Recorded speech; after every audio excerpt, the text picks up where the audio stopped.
Ladies and gentlemen, this is the Before It Was Cool podcast, and this is Shakey J. And with me, as always, trying to get up the stairs and struggling immensely, is Tom on Treads. Oh, hello. What did I Glad to sound see you like could get up here. cockatoo? I was thinking that, oh, hello, you sounded more like Kim Jong-il in Team America. Yeah, Oh, hello. Dame Edna. Hello, Well, my to be honest, pretties. yeah, now you just sound like my uncle after he's had a few drinks. Well, very dark joke to start the thing, and yeah, welcome everyone. So, how you doing, Tom? I'm alright. I've had probably the worst couple of weeks of the last few years.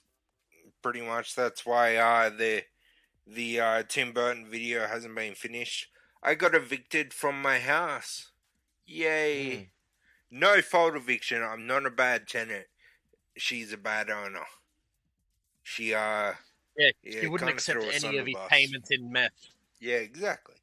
And also, my daughter had to be rushed to the hospital with a pinched nerve in her neck, which was great. And she couldn't move when she woke up and started screaming. That was awesome. But she's fine now. Yeah, it's been a pretty busy week for you, man. Yeah. So I did the voiceover for the video. I just ran out of usable time to edit the thing. So yeah. Yeah, thankfully I can do the podcast in under an hour. So yeah, well, there's no visuals for that. All the visuals are created in everyone out there's mind. Yeah. Just imagine me naked, sitting down on my bed with the computer next to me. That's how I record these. And it's funny because that's pretty much the predominance of a lot of single male sex life. Yeah, exactly. So I'm not single. Yeah. I'm married, and that's the problem. And it's of a lot of married men's sex lives. Actually, yeah. Taylor might get angry at me for that. No, not at all. Not at all. Why would I get angry? No, Taya. I know that married people have sex. Oh, Taya, I thought you said Jay might. Taya won't get angry at you. She'll just make you bite the pillow and put that 12-inch dong in your ass. Yeah, and she'll be like, yeah, you like it? I have nothing. She won't care if you like it or not. You're not going to run away. Yeah, exactly. Wow. God. Wow. Jay started really dark. Jay with the dark jokes this week. Yeah. I've been crook. That's why we didn't do an episode earlier in the week. So I guess all the dark jokes are coming out now. They've been building up. It's just like a champagne bottle that's been building up. But the jokes that are coming out are all incredibly dark and twisted. Yeah, at first it was an Uncle Fucker joke. Then it was a rape the disabled joke. What's next? Well, I wouldn't say you raped the disabled joke. I never said you didn't consent. I just said you couldn't run away. Yeah, true. Yeah. Anyway, so that disappointing part aside, we're talking about disappointments in media that have happened for us. So we're talking about we've got three main categories for this. We're going to talk about movies that have been disappointing despite for us personally.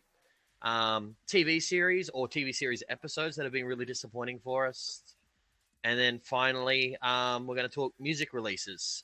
And then if we have time, we might talk a bit of wrestling and other disappointing releases. So we might talk video games, talk wrestling, talk anything else that really comes to mind. Maybe even some live shows that we've seen. Yeah. But that'll come under music as well. Yeah, so... As part of movies, no Tim Burton, because that's too low. Oh, yeah. That's low-hanging fruit right there. Well, it's more that we know that Tom, no matter what, is going to be disappointed in them, and second, that'll take up the whole movie because he'll get cranky. That's not low-hanging fruit. That fell off the tree and is starting to rot in the ground, and it's the kind of fruit that you just, don't want to go near that tree anymore because that fruit just looks bad. Those are Tim Burton movies. Except Batman. Yeah, but was Batman really his? I mean, like, he had an entire source of shit to go by. Oh yeah, but you look at how like the edge. He made it his own sort of dark sort of world. Like, I mean, the changes in character of the Penguin was huge, but it was pretty well done. Yeah, I suppose. But how much is that Danny DeVito, and how much of that is Tim Burton? Well, Tim Burton helped create the character that DeVito then played. DeVito did it well, but Tim Burton created a Penguin who wasn't really a mob boss. He was more a monster. I was gonna say he didn't create the Penguin, but yeah, no, then he clarified. He created that version of. Yeah. Anyway, let's get into the theme music. Yep, roll theme music. Welcome. Welcome. Welcome. Welcome. Welcome. Welcome.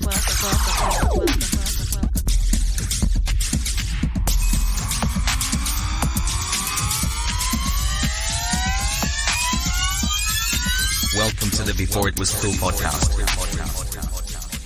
And we're back after the intro music. How'd you like it? I hope you all liked it very much. I thought it was really appropriate for this episode because it was frankly a disappointment. Oh God. You made me laugh. That was a bit mean. To be honest, like the funny thing is, like I don't actually hear the theme music until Tom puts it in at editing. So what I just said then is the disappointment was I couldn't actually hear the theme music because I love your theme songs. There we go. I turned it nice. You made it all gooey and chocolatey in the center. I wouldn't go that far. I wouldn't willingly eat your theme music because that'd taste like nothing. I don't know how you'd do that. Anyway, this is getting very tangential and bizarre already. So. Yeah, it's kind of a weird line to go down.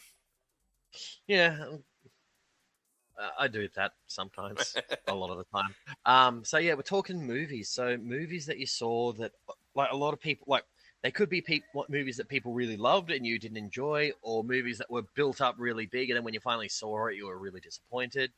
There's no like structure, like a top 3 or anything. Just any that come to mind for you. Yeah. But I'll also include actors playing a role as well. Like when you get excited about an actor playing a certain role, then you see them and you're just like, oh, that had such potential and it didn't quite hit the mark. Anyway, sorry about that. I think the biggest one that comes to... There are 3 that come to mind, but the biggest that come to mind is Thor: The Dark World. To be honest, both the Thor movies were pretty lackluster. Thor 1 was alright. Thor 2 was shit. Thor 3 was one of the best MCU films going. What, because they gave Thor a personality? Yeah, and they showcased Loki a lot more, and Taika Waititi is a genius. Oh, he's awesome. Like, I mean, in Jojo Rabbit, he played Hitler. He's a Polynesian Jew that played Hitler.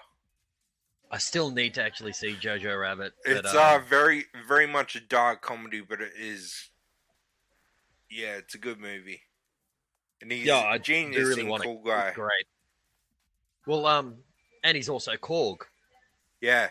Everyone's favorite rock monster. Yeah. We're going to have a revolution. And, have you seen him?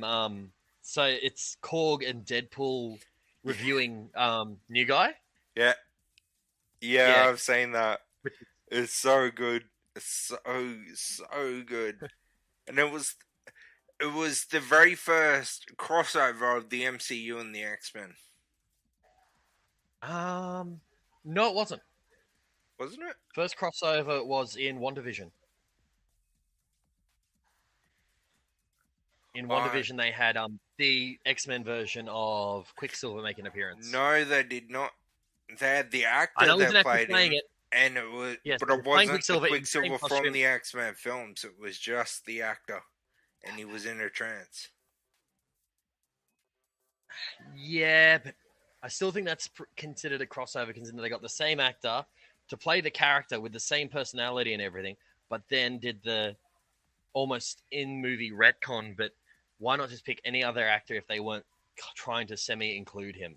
It was semi-crossover, I'll agree on that, but it ended up not being a proper crossover.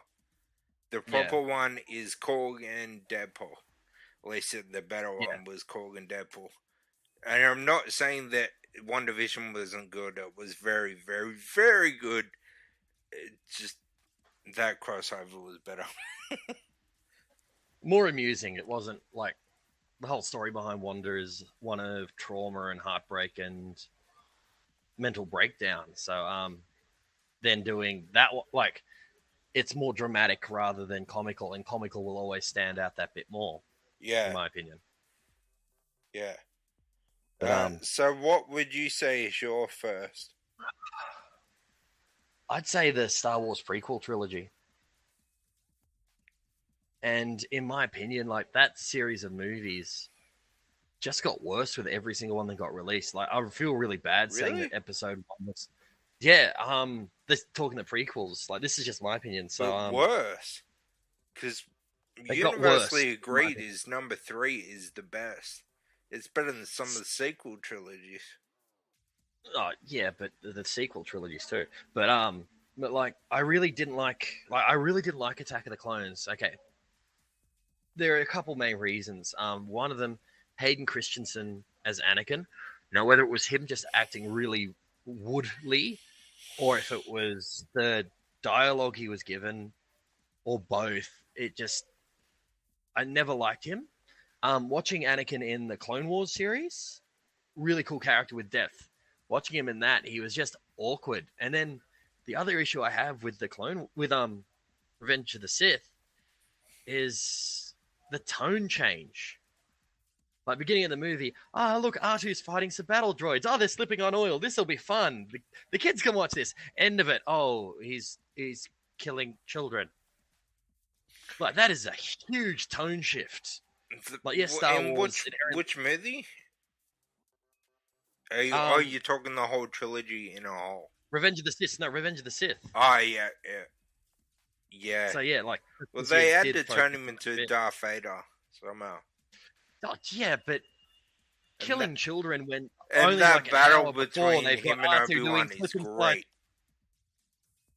Sorry? And that battle between him and Obi-Wan is great. The battle is great.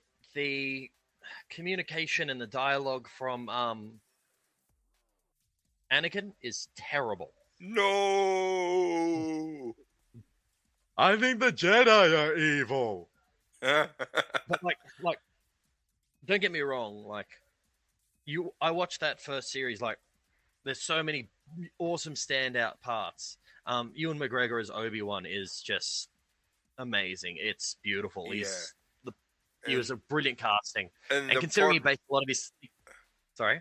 And the pod race from episode 1 is just...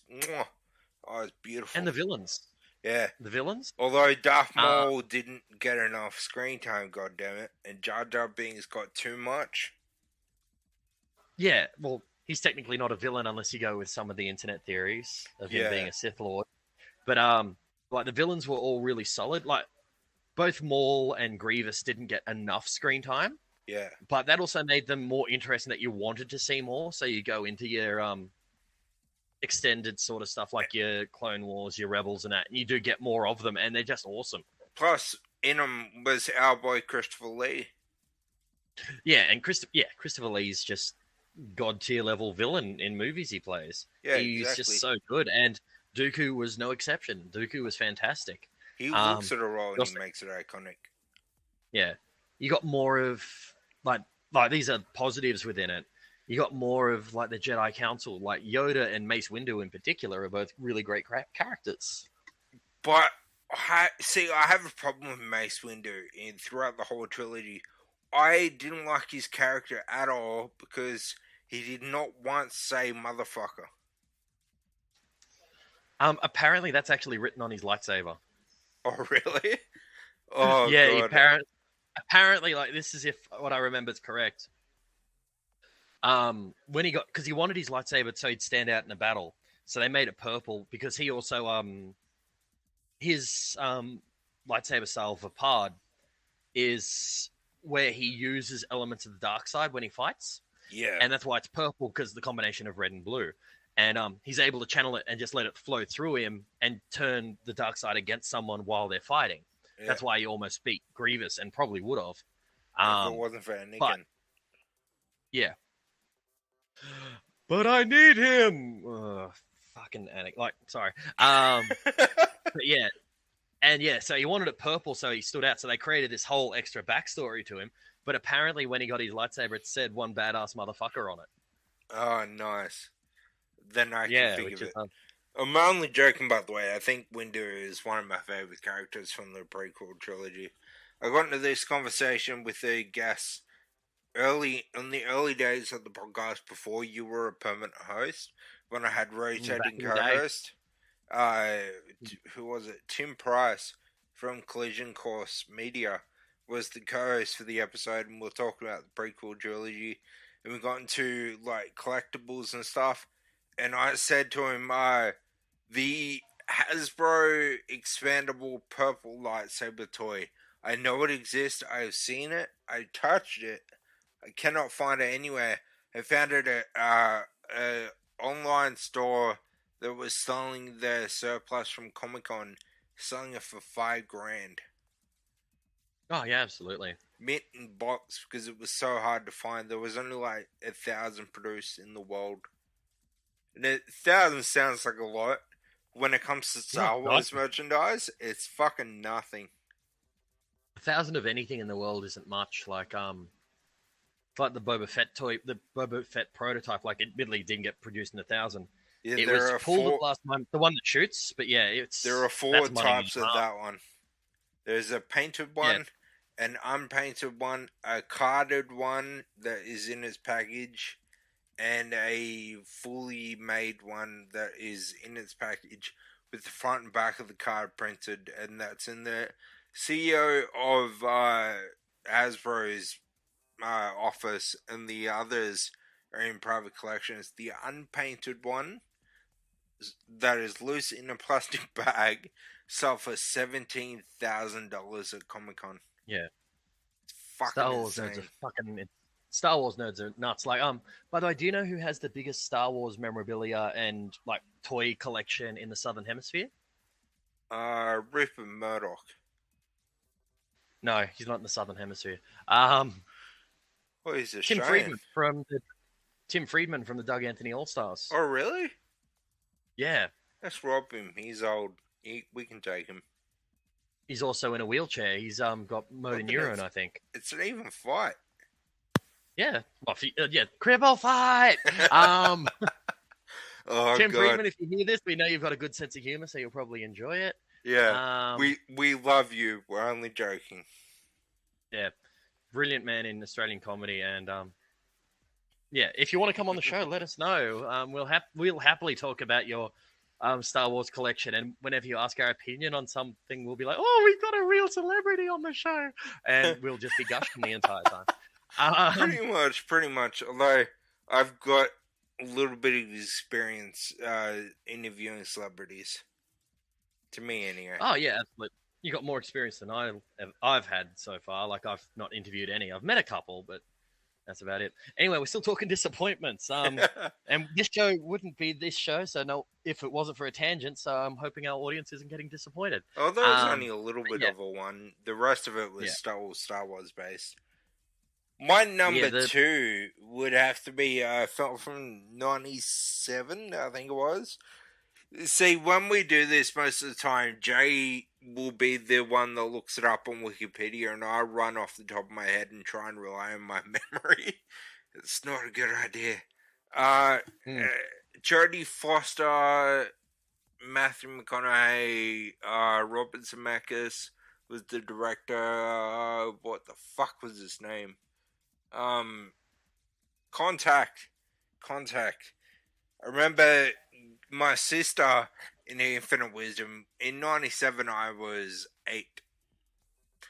And in her Infinite Wisdom, she thought I would take my little brother to see Contact because all she saw was it was an alien movie. And when we got there, I fell asleep about 15 minutes into it. Was elbowed by my sister to wake the fuck up. And I was like, oh yeah, that's right, we're at the cinema. So I stayed awake through the whole thing. And then, yeah, I was like, oh, Stacy, you should not ever pick the movie ever again. Oh god, that was crap. Robert I've not Zemeckis, seen he it, was so- coming off Forrest Gump. He was coming off the fucking Back to the Future trilogy. He was hitting him out of the park like crazy. And Contact is one of the most boring movies I've ever watched. I rewatched it the other week, and it was just, it's still not good. Similar sort of thing, like just talking about like nearly falling asleep at the movies. Well, you did. I only nearly did. And that for me was seeing the Bourne Identity. Yeah. like, See, This isn't a diss against the directors or the actors. Like, I love Matt Damon as an actor, but watching that movie, I could not get into it. Like, I'm not, as I've said in previous episodes, I think it was in my top 10 Tom Cruise movies, about the fact I'm not into Mission Impossible is because I don't dig spy movies, secret agent movies that much, because I'm not a Bond fan or anything like that. yeah. Going into that, I hadn't realized that yet, and I'm watching, it's like, oh, he's going to do, okay. Oh, this, I do not find this interesting. Yeah, it just never grabbed me. And like a friend had talked it up. He apparently had read a couple of the books, so he said it was really good. He took me in to see it, and he's like, "Oh, what do you think of it?" I was like, I found it really, really dull.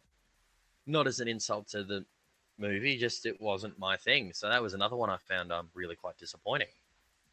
Yeah. See, for me, it wasn't so much. Sorry. Why does that always happen?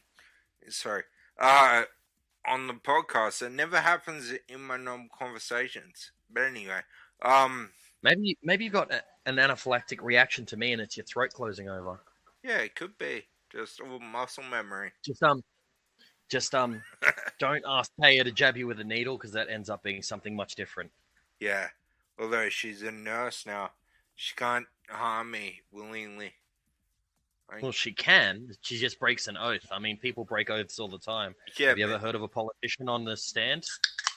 She breaks an oath, but she ruins her career over it if she does that. She doesn't want to do that. That's if anyone finds out. That's if anyone finds out. If you die, like, well, who are you going to tell? Yeah. Ghostbusters. True. But yeah, either way, the Bourne Identity wasn't the disappointment. It was every single sequel to it, because they were all the same fucking movie. See, that's my issue with Bond. Like, they're very much the same movie so often. Yeah, well, Casino Royale has been made 3 times. Yeah. Peter I don't know Sellers, Sean Connery, and what's the current one's name? Daniel Craig. Yeah. Daniel Craig. Craig. Yeah. Craig. Though, have you seen the epic rap battle between James Bond and Austin Powers? No. It's pretty bloody good. Last one I watched was Jeff Bezos versus Oh, that's the recent one. Like, this one's an older one. Like, it's before the Jeff Bezos versus that's the most recent one. yeah. Bezos versus, I can't remember the historical figure, but cool fact of that, since that video went up, the person he was against, I can't remember his name, was Googled left, right, and center, and it's actually increased education on him. So I thought that was a positive thing. Yeah. I love the King Richard with the Lionheart versus Ragnar Lodbrok. Yeah, it was great. They did it fantastic. Yeah. But and the fact is, they again. didn't do it from the show Vikings. They did it the actual Ragnar figure. History. The historical Well, it's epic rap battles of history. Like, it's... Yeah. They're going to be accurate when it's a historical figure, and accurate when it's a fictional character. They'll just make it a bit more fun. Like, Anyway, Yeah. we're distracted again. Let's go back. So yeah, that was a big disappointment for me. Have you got another movie you'd like to say is a disappointment for you? See, I consider myself a cinephile. I can sit down and I've literally watched both Legally Blondes and have found entertainment in them. How to Lose a Guy in 10 Days. I sat down and watched it and thought, okay, that's a decently made movie. Plus, she has a really hot ass. Seriously, You're talking about Ryan Reynolds, aren't you? No, he wasn't in that. It was Matthew McConaughey. He wasn't? Oh, even worse. And then I can sit down and watch things like Capote and the fucking the Joker film or Parasite or anything like that and think that it's a fucking great movie as well. But then I watch movies of franchises that I absolutely fucking love. Like Friday the 13th, not Friday the 13th, Halloween, or Nightmare on Elm Street, or fucking Candyman, or anything like that. And I know for a fact they're not going to be that good in the sequel department. Although some of Halloween and some of Nightmare on Elm Street's been bangers. But well, was the remake not the remake, the follow-on of Candyman? Because the sequel, isn't it, the newest one that got released? Yeah, it's a long way. It's supposed to be a long-awaited sequel, being made by Jordan Peele, and it's supposed to be alright, but just nowhere near as good as what it was hyped up to be. But for me, it was because there was an epic film brought out around 2000 called Halloween H2O. And it looked like it revamped the fucking whole Halloween marketplace, and it just made it fucking awesome again. And then 2 years later, Halloween Resurrections came out. And oh fuck, it was right at the start of my love for horror, when I was really starting to get into it. And this movie came out. My other sister took me to go see it. And I said, is there any chance we can get a refund? Yeah. See, I've still got to actually watch. Like, I've not seen any of the Halloween movies. Oh, I've really? read into them, studied them, and I do really want to watch them, and I've got to get around to watching them. There's a couple of them on Shudder, aren't they? Yeah, most of them except for the newest ones and the first one are on Shudder. Let's see, the first one's the main one I want to watch. Although, take it from me, the best two are 6 and Resurrections. Easily the best two. Even over number 1? Yeah. Trust me, I won't lie to you. Yeah, you're lying to me. Which one's the one with Busta Rhymes in it? That's Resurrections. And 6 is the one with Paul Rudd. The Curse of Michael Myers, whatever it's called. When they put it down to it's an ancient curse. Yeah. Yeah, the Sam Hain and stuff like that. For the best, I think it's Halloween 3 is the one without Michael Myers. The Season of the Witch. And then they brought him back in 4. And 5 and 6 are both terrible. Then H2O is really fucking good. Resurrections is so shit that 20 years later they made a remake of... Sorry, they retconned by making a sequel to the first one to delete the rest of the timeline because Resurrections was so bad. Yeah, it's because there's 3 timelines within the universe. It's crazy. Like, it's... Yeah, there's the original timeline, the retcon timeline, and the remake timeline.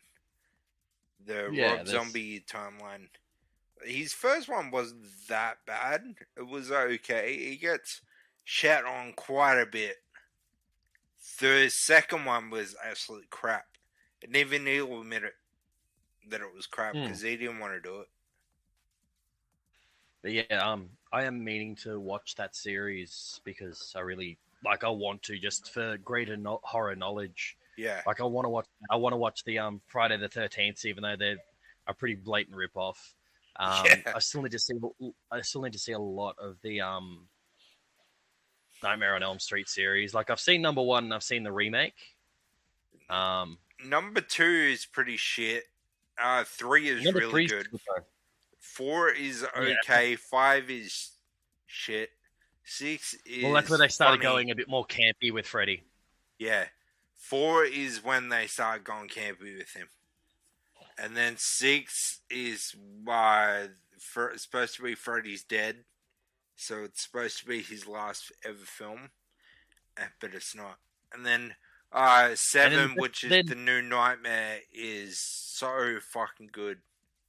Yeah, because it plays on the meta. It's a bit different. It's not part of the series. It's like the not the remake of Nosferatu, but there was something similar where they actually hire for a movie. But yeah, it's and it's even Wes Craven is in front of the camera for that one. But yeah, 1, 3, and 7 are all filmed by Wes Craven. I didn't think Wes Craven did 3 either, though. Yeah, he did 3. He did Dream Warriors and New Nightmare. Okay. And the Nightmare on Elm Street. And then Of course. then he didn't do Freddy vs. Jason, but he consulted on it. And it's still a pretty good film. It's very much a fan service film. Yeah, it's just good fun. It's one of the few but it's still of the mashup, the crossover films, like you've got your Alien versus Predator, you've got Freddy versus Jason, you got a couple of others. It's one of the stronger ones that's out there from what I've been told. Yeah. I've still got to get around to seeing it, as I said. And that's a work in progress, but I do really want to. Oh, and then I cannot recommend highly enough getting Shudder. It is so good. Yeah, well, there's so many B-rate, fucking D-rate, fucking E-rate films on there, and they're all so good in their own unique way. Oh god. Oh yeah. There's one called Slacks, SLAXX, and it's about a story in Canada where the genes kill people. Nice. Yeah, I mean, it's about the eating a pair of Levi's. Well, the thing is, usually with people, it's the thing that kills them is something that's in their genes. They just went with a different kind of gene this time. Oh, but I thought that wasn't too bad, to be honest. See, but I can find it a little bit funny because I have a genetic disorder and my genes are killing me. Yeah, exactly. Yeah. Personal. See, my disorder is genetic as well. Thankfully, it's not killing me. It just makes it really hard to do shots. Have a drink of water.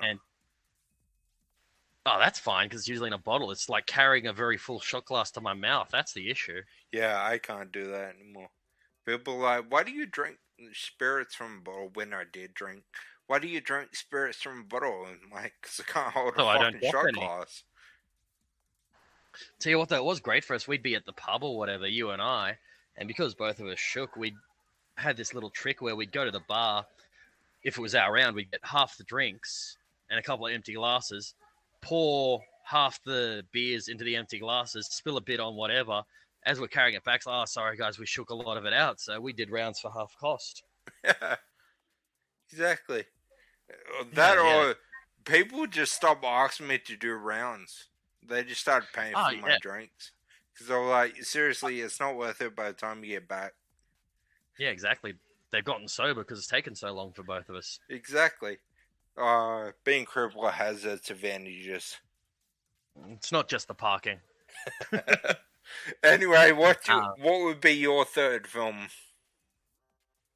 My third disappointing film. Like a movie that was really hyped up, that other people like, I didn't. There's actually quite a few. It's just trying to work out what. I'd probably say, it does verge into that, movies you find overrated sort of thing. But I'd probably say Anchorman. Really?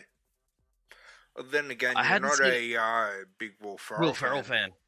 No, I'm not. But like, everyone had talked it up, and like I'd seen Will Ferrell and stuff, and like tolerated him or enjoyed him, and like people had talked it up and talked it up. It's like, how I finally watch it, and I'm watching. It's like, why were they talking this up? Yeah. But that's because like his comedy just doesn't do much for me, to be honest. Although his new show, The Shrink Next Door, with Paul Rudd, is really good. It's like Yeah, that's because Paul Rudd's great. Yeah. Like, it's a black comedy about two Jewish guys in New York, and one's a shrink, one's a patient, and then one's taking advantage of the other, and it's a true story, and it's really it's actually quite good. Okay. It's like different to anything he's done so far. Yeah, it is different. Like, Strange on the Fiction was pretty different, but yeah, it's different to that even. Okay, TV shows. What's a TV show that a TV show or two or three that have disappointed you? Number one straight off the bat is Mayans, the spin-off of Sons of Anarchy. Yeah. It was just not good. Sons of Anarchy, if it was gonna have a spin-off, needed to be the first 9 spin-off, like the prequel. It didn't need a sequel for the club that no one liked in the first place. Yeah. Doing a sequel making the bad guys look good is not what you want to do. Hence the fact that Kurt Sutter got kicked off the show, like, straight away. Yeah, I haven't watched Mayans, but I watched Sons of Anarchy, and it was a really solid series, but it's not what you do a spin-off about. If you're doing a spin-off, you do it about a strong character or a lesser character that had a lot to work with. Yeah. Like, they could have easily gone into, like, Chibs's IRA background. Or even Happy's fucking past. He was so mysterious. There were so many characters they could have really built off of really well there. And but like I said, the first 9 going to a young Pioneer, young Clay, young JT, all of them, the other, like, 6 members of the first 9. Yeah, it had a lot of potential to do that. Instead, they picked something that was... Like, I understand them wanting to, like, it is a really hard thing to do a spin-off when you think about it, because, okay, do we go with something familiar and are we doing just more of the same? Do we do a prequel and we just go to history and leave, like, and make mistakes, because they always do? Or do we go with something minor that could really build up? But yeah, it's a really hard dance to do, to be honest, I think. Yeah. But yeah, that's my first one. What would be your first one? It's an obvious one. This is really easy to go with, but it's the last season of Game of Thrones. Yeah.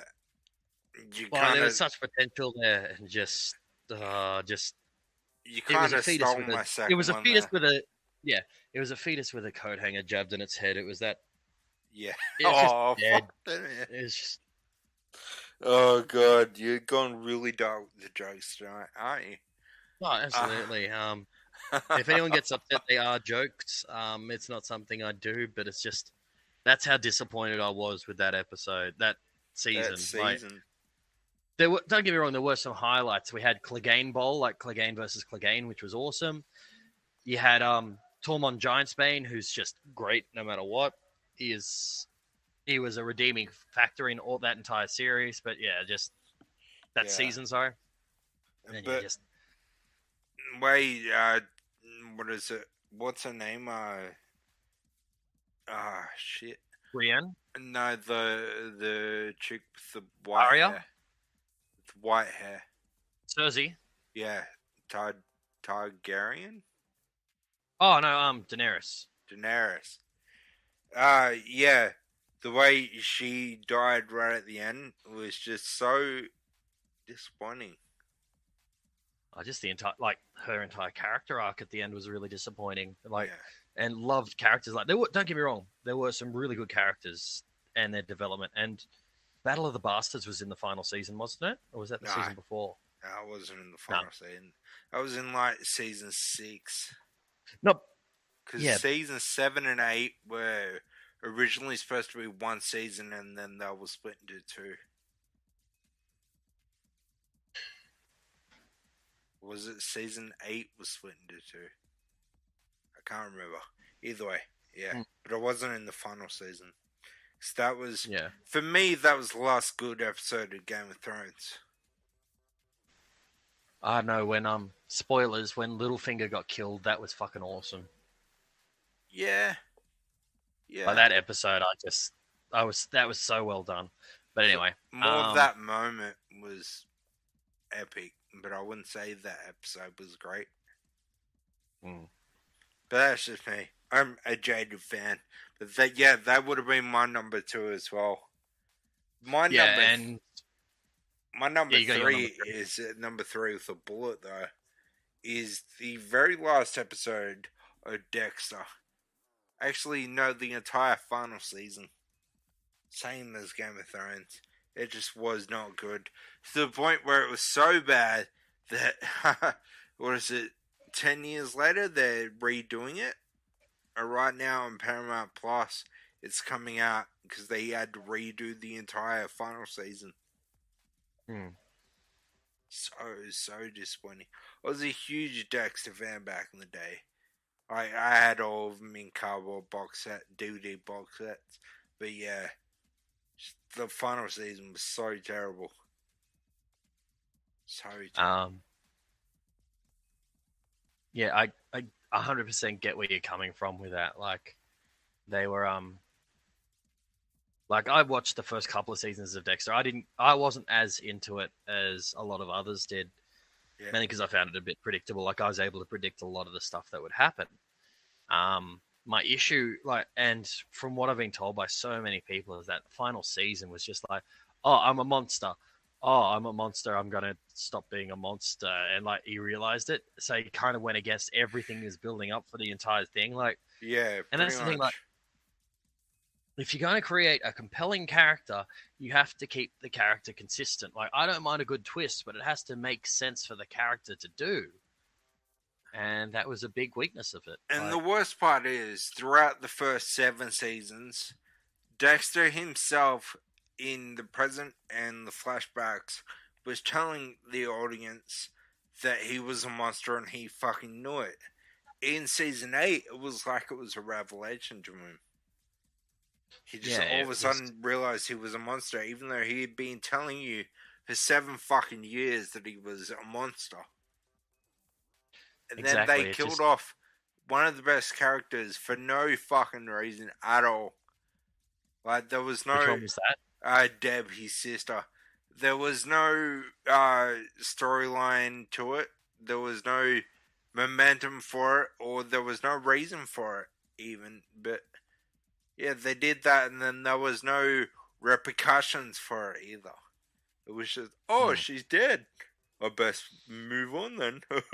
So a TV series that I was disappointed in that was built up a lot is actually Stranger Things. Yeah, I got maybe midway through the first season 3 times and could never get further than that. I mean, I've heard so many people rave about it, but it did nothing for me. Anyway, moving on. I've got nothing really to say about it. It just wasn't my thing. It was just bland.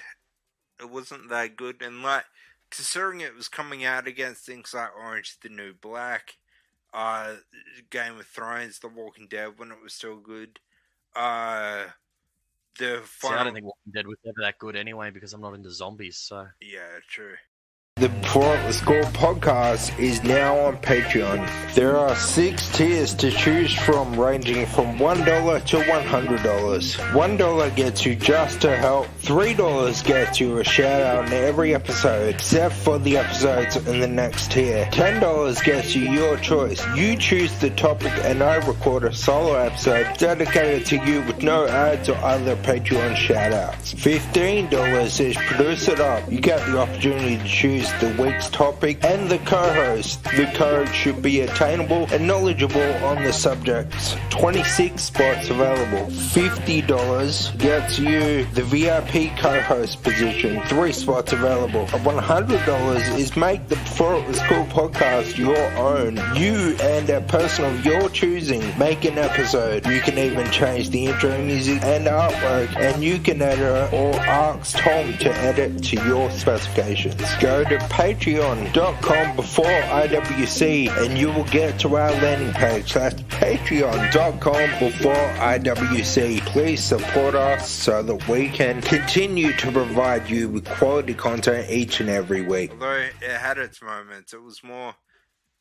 nuanced in the earlier seasons, whereas in the later seasons it was just blood, kill off main characters, just do their shit. And Yeah, let's go Game of Thrones, really. yeah, pretty much Game of Thrones made killing your main character very popular. But yeah, it was Stranger Things, which is very bland to me, and because it was coming out against things like that in the House of Cards, which even though Kevin Spacey's a creepy old fuckwit now, and he's a rapist of both women and men, it was still a very good season and a very good TV show in its early years, and Stranger Things just couldn't hold up against it. Against all of them.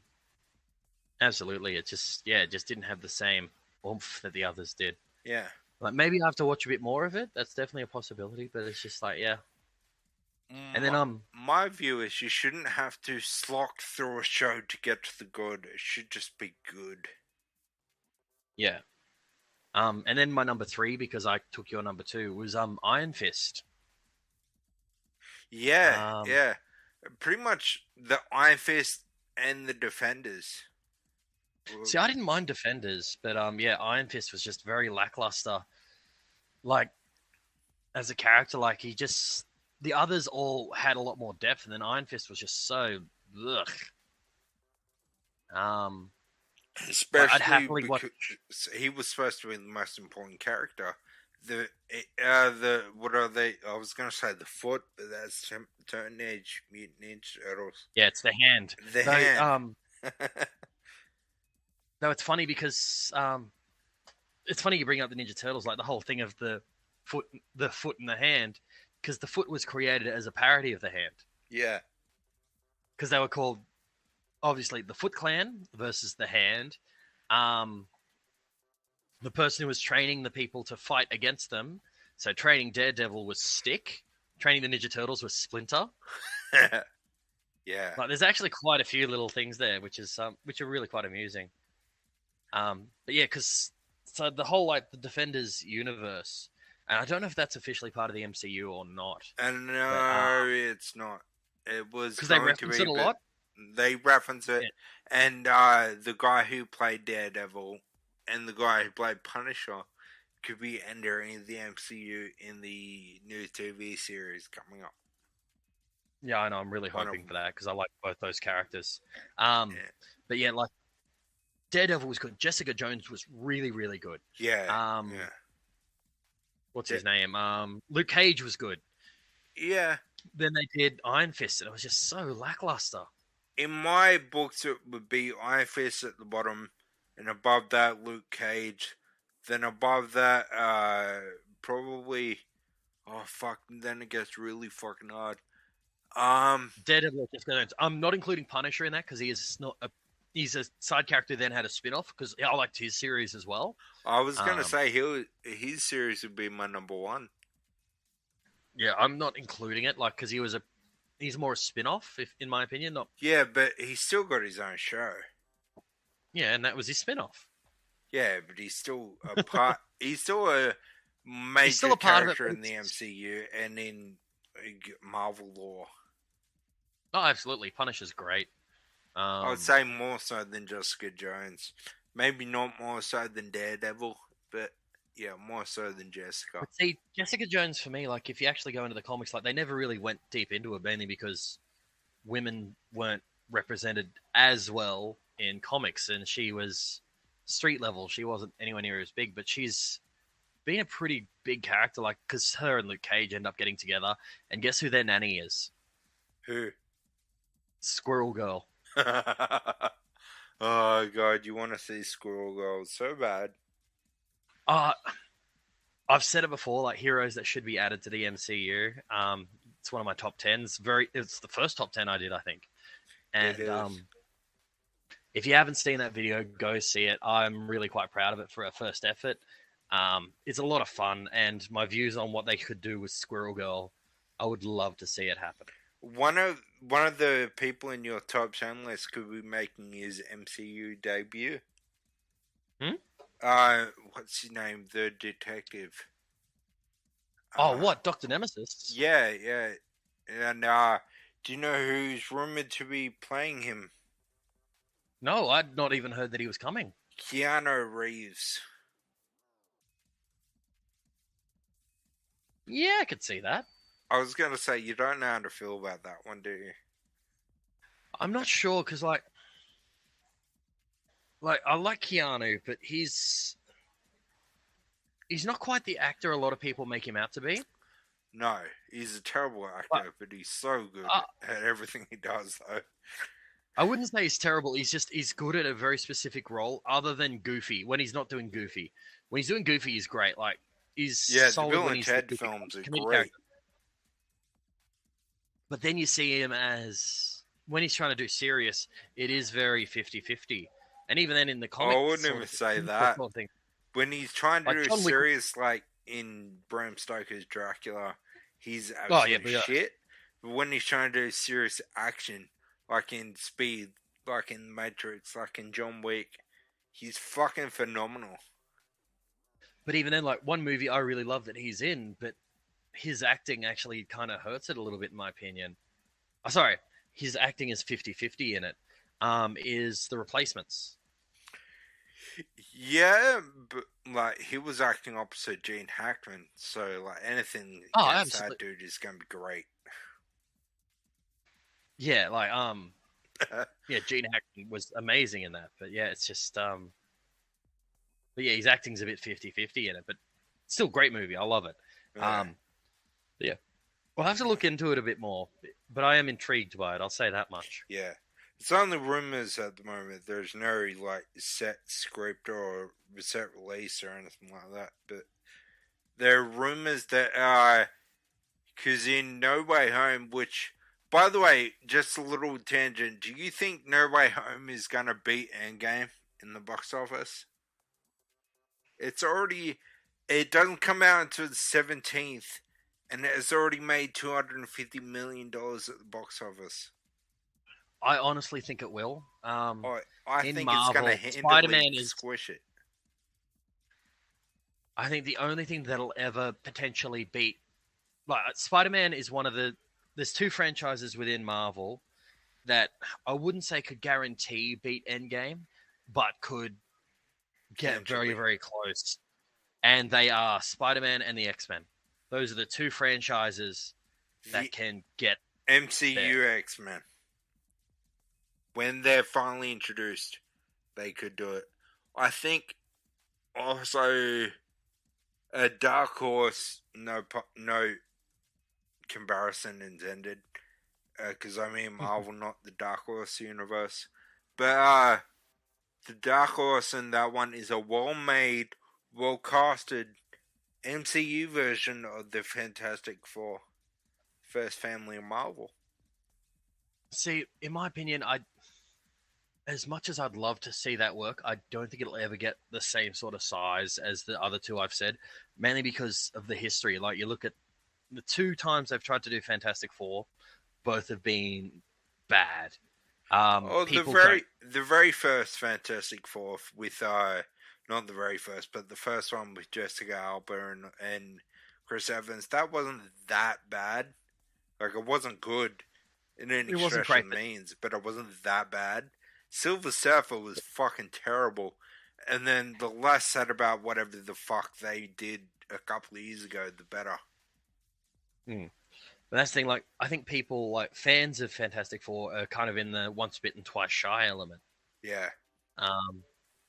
they won't really be able to go in there with a clear mind. Like, they're not going to be interested. It's the same sort of thing as what happened with Star Wars. Yeah. Like, after The Last Jedi and all that, it put a bad taste in people's mouths, so they weren't going to go and do it. That being said, a good trailer can change everything. But like, continuing on that, you look at the X-Men. There's like, don't get me wrong, there's some absolute stinkers within that series. But you've got the first two, which were great. You've got Logan, which was amazing. You've got Wolverine. I guess Deadpool. Wolverine was average. Not Wolverine you've got the Deadpool Origins. Series, which was... Wolverine. Yeah, it was average. It was alright. It was solid. Like, it wasn't bad. The Japanese version of him was pretty fucking good. You've then got the two Deadpool movies, which are technically part of that universe as well. Like, they do enough referencing and stuff, which are really solid. The second one actually has a cameo from the X-Men universe. And then you also have Days of Future Past, which was great. Yeah. Then you got Apocalypse and First Class. What? Then you've also got X-Men First Class is a good one. Yeah. Then you got Apocalypse and Last Stand, which are both fucking terrible. And Dark Phoenix. Yeah, and X-Men Wolverine Origins. Okay, I don't like Wolverine Origins. However, there are two parts that are awesome. The opening title sequence, great. Yeah. Oh, yeah. That is fantastic. Best opening sequence in the history of any Marvel film. Fight me. And then quite a few of the fight scenes are good. Like the fight between Wolverine and Blob, great. The Gambit scene is pretty good. Yeah, and then like I hate what they did to Deadpool, and like, to be honest, Ryan Reynolds as Wade Wilson in the early scenes is great. Oh, I love that scene in the elevator. Stuck in an elevator with 5 guys and me with a protein deficiency. Yeah, like, oh god, it was Ryan Reynolds playing up Deadpool, but then at the end it was like, oh, what do they do to Deadpool? But the actual fight with him and Sabretooth, Wolverine and Sabretooth versus Deadpool, was really solid. And Weapon Liv X. Schreiber. No, Wolverine Weapon X. Oh, whatever he was in. Weapon 11 or whatever he was. I think he was Weapon 11. I can't remember off the top of my head. Yeah. But and Liv Schreiber as Sabretooth was fantastic. Oh yeah. Such a shame that that movie was so bad, because he played that role so well. Like, Marvel Cinematic, if you're listening, if you're doing the X-Men, keep Liv Schreiber as Sabretooth, please. He can do him justice, unlike Tyler Mane, who played him in the first X-Men movie. Yeah. Who was not a good Sabretooth. He also played Michael Myers in the Halloween remakes. Yeah. He's also in, I think it's Tyler Mane, he actually makes an appearance in a film clip for Twisted, one of their songs. Yeah. And he's also in Scorpion King. The Rock. What, the like the actual the series of the spin-off series of the Scorpion King, or the second Mummy movie? The spin-off Mummy movie with Dwayne Johnson. Well, yeah, because he's in because Dwayne Johnson's in it briefly in the second Mummy movie and then becomes CG. Yeah. But there's a spin-off movie on its own called The Scorpion King. Yeah. Oh, not just a movie, there's like 4 of them. It's a series. There's a full series of them, but yeah. The only good one is what I'm talking about. And that's good. Is it good, though? That's good. Stretching the term of good. It was before The Rock actually became pretty good at acting. Yeah. Although him and around the time Be of, like, the Cool Tooth Fairy. is fucking great. In what, sorry? Be Cool, the sequel to Get Shorty.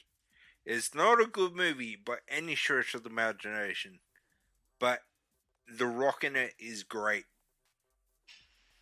I highly suggest it. But back to my original point of No Way Home. It reportedly is going to be a way to introduce the because they're opening the multiverse. That and Loki are going to be the way that they integrate the X-Men into the MCU. Yeah, And if they do it well, it could be amazing, and I really hope it is. Yeah. Well, if all the rumors are true, and I believe they are, Andrew Garfield and Tobey Maguire are in it. I think that's near confirmed. Yeah, Technically not they're not officially going confirmed, to confirm it or anything until the movie comes out. But yeah, it pretty much is. The Sinister Six has been confirmed as to what the evil squad is going to be. That's why we've got Doc Ock, why we've got the Sandman, why we've got Electro, why we've got the Green Goblin, and then the Vulture and the Scorpion are going to be the two from Tom Holland's universe. yeah, So it's going to be which fucking has some epic. real potential. Yeah, I can't wait for that movie. It's one of the first like MCU films that I've been excited for in ages. Like I wanted to see Black Widow, and it was like, yeah, that was a good film. It was alright. It wasn't great. I really, really, really wanted to see Endgame because I'd seen Infinity War, and then Endgame just wasn't as good. I see. I still really enjoyed it, but anyway, Oh, that's just me. I enjoyed it. It just wasn't as good. But yeah, so they're gonna introduce the X-Men through Spider-Man, which is no brainer to me. It's a good idea to me. Anyway, Yeah. we haven't got a huge amount of time, so we have to move to music. My bad. We went off on a very heavy tangent. I was still on topic, at least, compared to most of our other tangents. Yeah. So music, what's like an album or a song that came out that really disappointed you? Not so much disappointed, but I just didn't think was as good as it could have been. Is I'm With You by the Chili Peppers. Now, to put it in perspective, I'm one of the world's biggest Chili Peppers fans. I met the band, I've had a song dedicated to me in front of 50,000 people at the big day out. I have a tattoo of the band, I own every single one of their albums on CD, vinyl, and cassette tape. I have posters of the band, and I have artworks. Legitimate, one of 500 lithograph artworks of the of their last album. And I've seen them 4 times live. I'm a huge fan, but I'm With You was not a good album. And it's what album was that one? When was it released? 2012, I think it was, or 2011, and it was with Josh Klinghoffer, their new, now their old guitarist. They got rid of him. And it was the last one with Rick Rubin as the producer, and it just wasn't as good. I've explained this to people, and I get some weird looks when I do it. When I'm listening to an album, if I close my eyes, I get 2 images in my head. I get the B sharps from before they were burnt out and they loved making music. Then I get the B sharps in the studio with the toupees hanging down, just doing it because they have to, kind of thing. And for me, I'm With You. When I close my eyes listening to that music, it was the sad B sharps, not the happy ones. Like the Getaway, the follow up, that was the happy B sharps. To me, anyway. I get you. Yeah. 100% get you on that one. I'll say so. I've got a couple for music, and one of them goes to a band like they're among my favorites. Like they're definitely top 10. They flirt in my top 5, and that is pretty much any of the later albums by The Offspring. Later, like the more recent ones. Yeah, the more recent ones. Yeah, Disappointing, or you like them? They're disappointing. Oh, good. Like, I like them still. I thought you were going to say they're the only good ones. I'm like, what? Enough. No. We're about to have words here. Smash, Ixnay, Americana. Like, they started to go down at Conspiracy of One, but they were still good. Yeah. But yeah, the last two, they're just trying to be the Beach Boys. Trying to be what? Beach Boys. It did have moments like that. Yeah.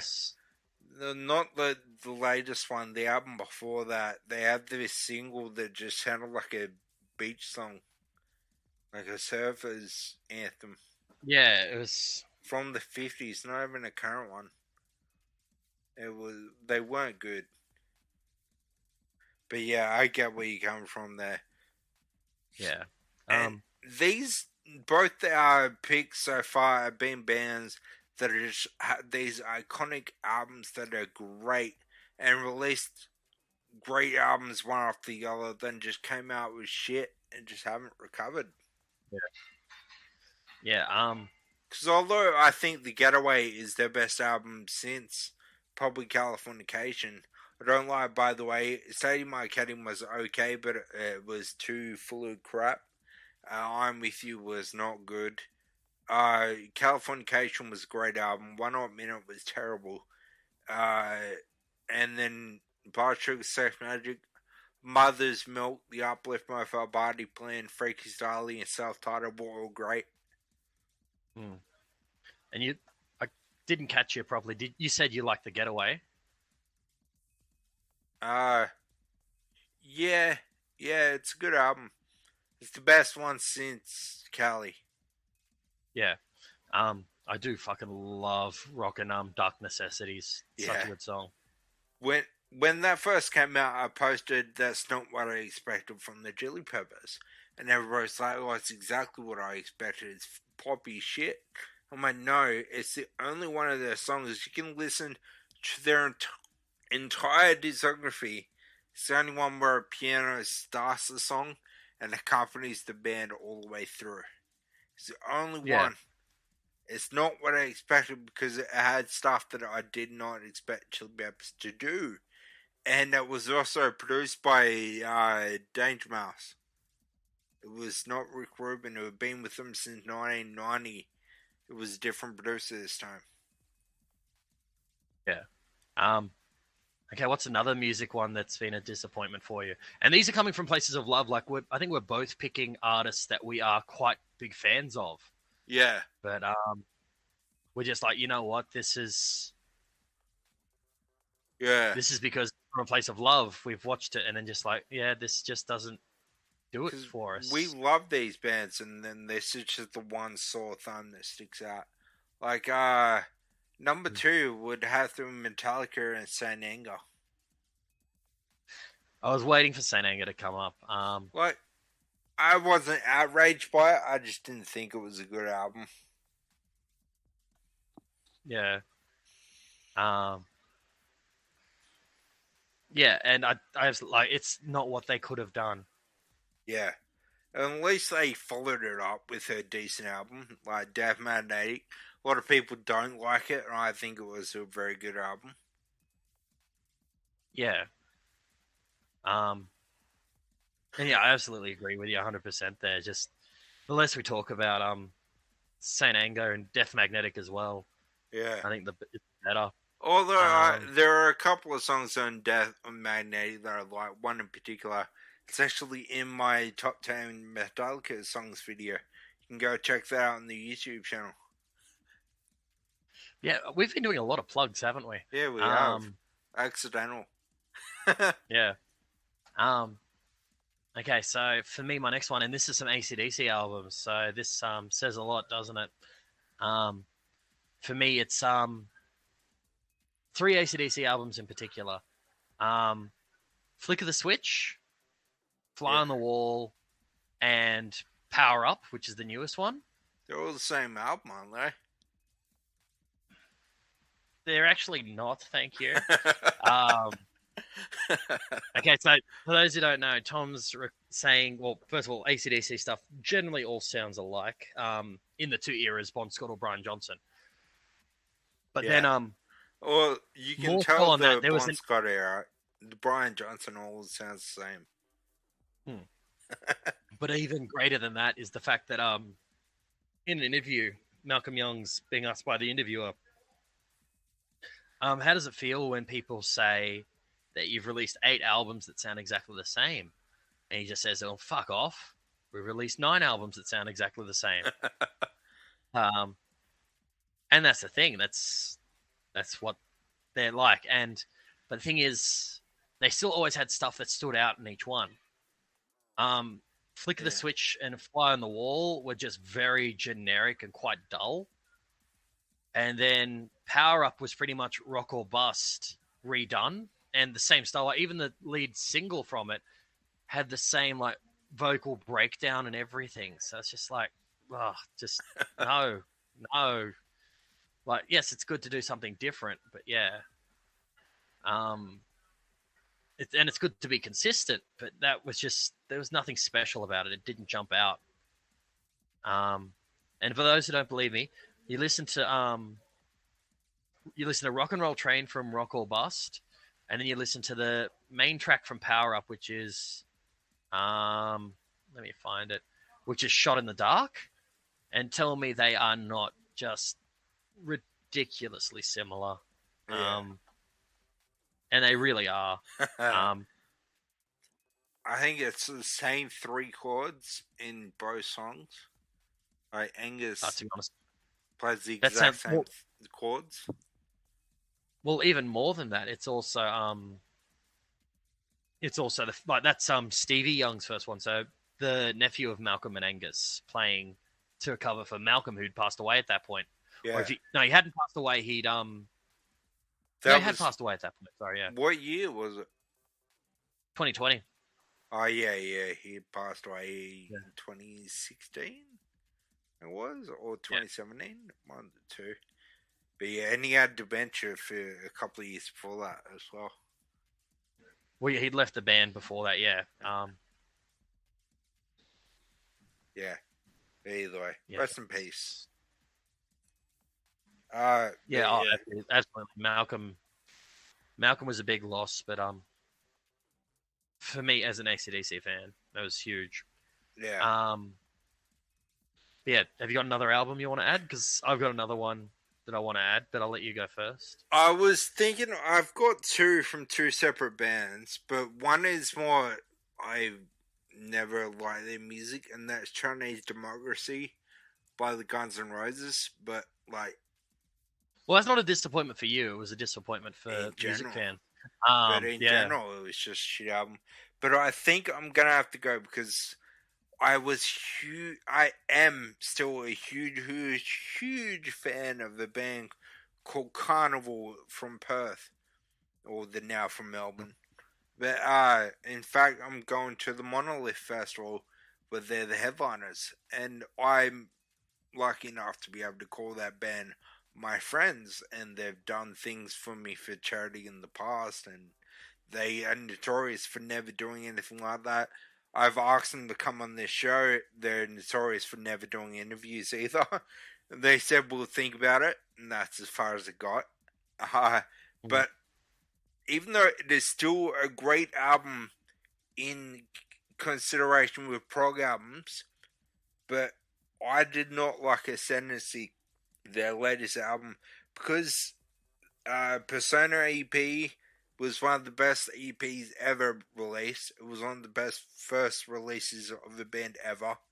Themata was great, one of the best first albums of the band ever. And Sound Awake was one of the greatest prog albums of all time, like internationally, not just Australia. It was, and that includes Pink Floyd. It was so fucking good. It was one of the highest selling prog albums of all time as well. And Ascendancy, while still good, was just a giant step backwards for me. It just wasn't what you were hoping for. No, it wasn't. It was what you would expect them to have in their first album, kind of thing. But their first album was stronger, if you get what I'm saying. I'm not saying it's a bad album. It's a very good album. It's just not as good as its predecessors, which is what it was expected. And the 4th album, it better be fucking good. I tell you what, they've been writing it for 8 years. Yeah. I absolutely get you. Like, when something's built up, especially with something you love, and then when it comes out and it's not what you were hoping, it's a killer. Like, it's an emotional killer to do that. because we are pushing time, I'm not going to go deeper into it, talking with you. Because I don't know Carnival at all, really. So I can't really communicate it with you. Just all I can really do at the moment with your disappointment is just say they're there and pretend to pat you on the back. Check them out, dude. Check them out. They're worth listen. Well, yeah, you got me into Red Awake, Beast. it's so fucking good. You got me into Red Beast, so I should probably enjoy them. Yeah. Oh yeah. My ultimate concert experience would be them and Red B. Not going to add Tool to it as well? Nah. Oh. I've seen Tool. I don't need to do that again. Fair enough. But yeah, so my final answer, my final one for the music one.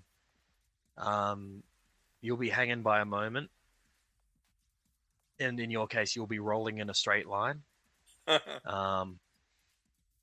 Late Silverchair, like my god, that shit is so painful. Do you mean like straight lines or like from Neon Ballroom on? So, Neon Ballroom at least still had a little bit of grunge style. I was gonna say Neon Ballroom was still a good album. Oh yeah, Neon Ballroom, like Anthem for the Year 2000 is what got me into grunge. Yeah. Like I've got nothing but love for Neon Ballroom. And like it was a good like sort of thing that played with a lot of genre sort of stuff. And even then, like the track listing for it, for Neon Ballroom, like you had Emotions, you had Anna's song, which was amazing. Yeah. Miss Your Love was okay, but it was a great album. Like it's not Frog Stomp or Freak Show, but it is still a good album. Yeah. Then you had Diorama. It's like, yuck. Like it was just. Is that the one with straight lines? Or is straight lines one with straight lines? No. So the track listing for Diorama was Across the Night, The Greatest View, Without You, and Love Your Life were all the singles from it. That's the one where he started like learning that. Oh, I have more range in my voice. But it's just like, yuck. Like, and then after that, it was Young Modern. Young Modern, that's it. Yeah. Straight lines. And then that was the worst album to ever be called grunge. I don't think it was. It wasn't grunge at all, but it was still categorized that way. Well, no, like, it. So, because I was just double checking on Wikipedia, just so I had the proper track listing instead of going with my memory. Genre for that was alternate rock, baroque pop, and art rock. See, so it didn't even have a grunge label. And then like Diorama was alternate rock, baroque pop, and art rock. But then you go to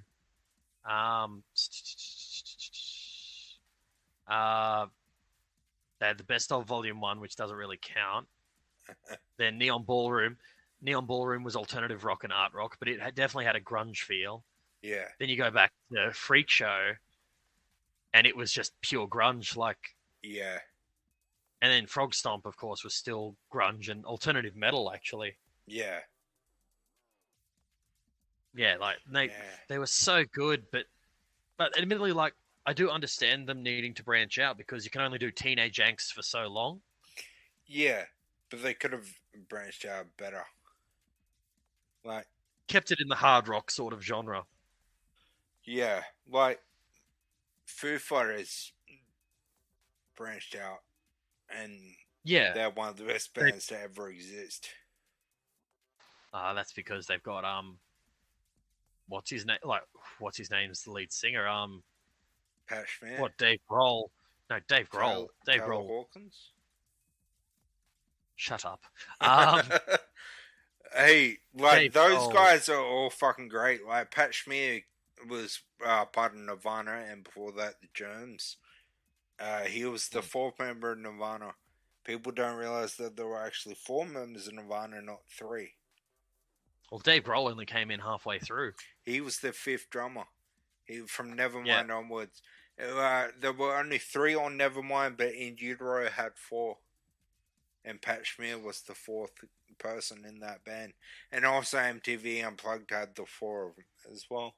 But and he went the which Hall is of one of Fame. the in my opinion, sorry? He's now a 2-time Hall of Famer, Pat Smear. Is he? What was the other band he was in with? Nirvana and the Foo Fighters went in this year. Oh, okay. Well, yeah, like and yeah, that's like I agree 100% with you. Like how good the Foo Fighters are, and they've reinvented themselves. Like they're kind of like the Chris Jericho of music. Yeah, pretty much. That dude just cannot do anything wrong. But Taylor Hawkins started with Alanis Morissette, and then he went over the Foo Fighters. The bass player Nate Mandel started with Sunny's Side Real Estate, or whatever it was, and then went over the Foo Fighters. Pat Smear went over the Foo Fighters when Nirvana died. Same with Dave Grohl. So pretty much it's this super group of indie and punk bands. Oh, they grew up and kept moving with it, and they developed themselves over time. They did it. Nothing but love for the Fooies. I remember seeing this comedic sort of this little girl, like I think she's like 8, and she was doing a comedy routine and writing her own jokes apparently, and she was talking to her dad, and she was just saying, "Oh man, I wish Kurt Cobain didn't commit suicide until after I got to see him." And the dad's like, "Well, why would you want him to have killed himself?" It's like, and miss out on the Foo Fighters? Like, exactly. It's kind of really dark joke, but it was great. It's kind of a catch-22. If he didn't kill himself, what? Well, Lord knows what would have happened. Would have had the Silverchair era of Nirvana. No, I don't think they would have gone that far. Yeah, that was too good. But yeah, that's this is the disappointing episode. If you found this disappointing, that's kind of what we wanted. Tell us the things that we were going to go into other things, but we've been going for like 2.5 hours, so we better stop. Oh, it's not that far. It's 1.5 hours. Yeah, sorry. I always do that. My recorder counts it starts it with 2 to say that we're in the second hour, and I read it wrong. My it's bad. All good. Yeah, something we so easily 1.5 worked out. hours. But yeah, we So yeah, that's the disappointment episode. Tell us, were you disappointed? Tell us what you've been disappointed in the past. Were you disappointed with our answers, or were you just our parents and just disappointed at the fact that our podcast isn't like at the top of the charts yet? Yeah, but we're number 8. Oh, that's what we got voted as pop culture ones, and like, as far as Podbean goes, in the actual pop culture market on Podbean, I don't even know. We're not even listed yet, so that kind of says something. But people that judge our content have rated us highly. So yeah, we got 8 in the top 20 in Australia. Which admittedly, like, it's a bit of a small pond because it is Australia, but that's still a pretty good for 2 guys who just talk shit the entire time and say what they like and don't like. Yeah, exactly. But if you want to get on the show and express your most disappointing film or your most disappointing release in music or whatever, something that disappointed you in the pop culture realm, record it on a voice memo. Record it on a voice memo on your phone, and then email us at beforeiwc@gmail.com, and we'll see if we can chuck it on. Yeah, absolutely. We'd love to hear from our audience, get that little bit of feedback, and because like it's fun us talking to each other, but hearing what people enjoy and what people have to add to it. And it might be stuff we didn't even think of. It's like we might hear this voicemail from you saying what you didn't enjoy, and we'd be like, "Oh, I can't believe we didn't even think of that. Wow, thank you so much." Like, and then we'd be like, "Yes, that was disappointing," and we move on. But you'd get a little shout out. Like, that's the important part. Exactly. Yeah. And unlike the tiers in Patreon, you won't have to pay for this one either. We'll just do it because we don't want to live in an echo chamber. We want to hear from everybody. Yeah, exactly. We want we want everyone involved. And we love to share with our audience and hear from our audience. It's really fun. Yeah. Not that it's really happened outside of hearing a little bit from Damo. Really, hi Damo. Hey, Damo. Oh god. But yeah, patreon.com/before-IWC. Check out all the tiers that are available. Next year the YouTube tiers will be coming to it, so check out that. We're going on a short hiatus for the rest of the year, probably into starting next year. From not this episode, not the next episode, but the episode after that will be our final one for the year. Yeah, we hope everyone enjoys what we're doing. We've got a truckload of stuff you can check out on many different places. Yeah. We're available across every platform you can think of in every country as well. Are we even in China? No. Yes, maybe. I don't know. I don't think Podbean is deleted in China yet. I think they're based out of China. You said every country, so I wanted to find out. So, well, ladies and gentlemen, if you're a Chinese listener, tell us if you've listened to us whilst in China and been able to access us in China. Mainly because of my own curiosity at this point. Yeah. We don't have an audio translation, so unless they speak English or understand English, then they won't understand us. I'd laugh if it's just translated and it's mostly us saying, glory to the Chinese Communist Party. Oh, we're going to get shot. It's actually, okay, not in Australia. The best phone I ever owned was Huawei. Sorry, what was that? Best phone I've ever owned was an Huawei.